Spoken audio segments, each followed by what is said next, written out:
नमस्कार दर्शक बंधुरा आमी घरोया रान्नाघर थेके अपर्णा बोलছি। আজকে একটা ডেজার্ট বানাবো বলে নিয়ে এসেছি। আমের সিজন, আম দিয়েই বানাবো। তার জন্য আমি এই একটা আম নিয়েছি, এটাকে কেটে নেব, কেটে নিয়ে পিষে নেব। আমি কেটে নিয়ে আগে দেখাই দর্শক বন্ধুরা। এই যে আমটাকে আমি পেস্ট করে নিয়েছি, এবার এটা কড়াইয়ের মধ্যে দিয়ে দেবো সম্পূর্ণ। খুব ঘন হয়েছে, একটু জল দিলাম আমি এটাতে।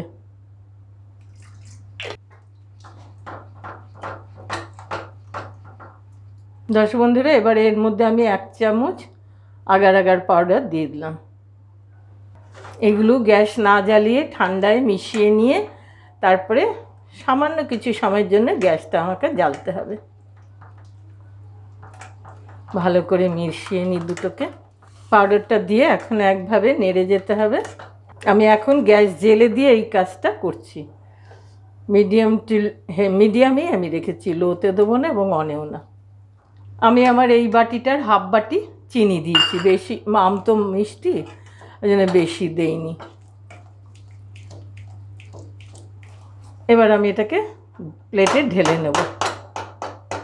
ম্যাঙ্গো পিউরিটা আগার আগার দিয়ে এইভাবে প্লেটে ঢেলে রেখেছি। কিছুক্ষণ আধ ঘন্টা মতো একটু রেস্টে রাখবো। দরকার হলে আপনারা ফ্রিজেও রাখতে পারেন, ফ্রিজারে নয় ফ্রিজে। তারপরে আমি এসে দেখাচ্ছি কি করব। দর্শক বন্ধুরা আমার এই আগার আগার দিয়ে আমের এই জেলোটা শক্ত হয়ে গেছে। এবার এটাকে আমি পিস পিস করে কাটবো। এবার এগুলোকে তুলে তুলে নেব। আমি ছোট ছোট পিস করে করে নিয়েছি। এবার নেক্সট স্টেপ আমি দেখাচ্ছি এরপরে কি করব। এবার আমি গ্যাসে দুধটা জাল দেব। এবার আমি একটু এটাতে দুধ জাল দেবো, 2 কাপ দুধ।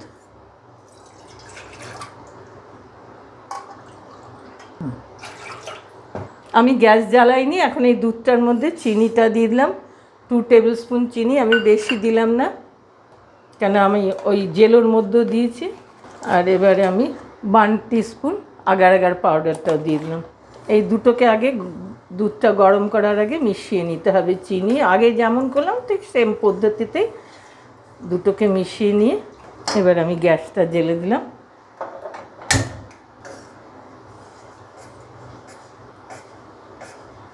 বা দুবার ফুটে উঠলেই দুধটা ঘন হয়ে যাবে। এই অবস্থায় গ্যাস অফ করে দিলাম। আমি এখন এটা এর মধ্যে ঢেলে দেবো।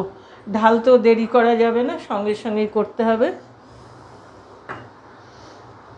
সঙ্গে আমগুলোকে কিউবগুলোকে তুলে তুলে এর সঙ্গে দিয়ে দিলাম, ওপরে যাতে দেখা যায়। আমার কিউবগুলো দিয়ে একটু নাড়িয়ে দিয়েছি, দুধের এটা ঘন হয়ে এসছে। এবার এইভাবে 15-20 মিনিট থাকবে। তারপর আমি ডিমোল্ড করে এটা দেখাবো কিভাবে। এটাকে বলে পুডিং, ম্যাঙ্গো পুডিং। এখন আগার আগার পাউডার দিয়ে জেলোটা বানিয়ে নিয়ে তবে যেভাবে বানালাম বন্ধুরা এইভাবে বানিয়ে করে খেয়ে দেখবেন, খুব ভালো লাগবে।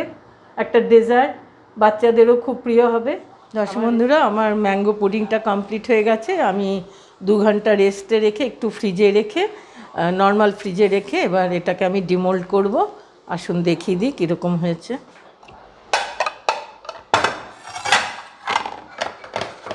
দেখুন দর্শক বন্ধু কি দারুণ দেখতে লাগছে না?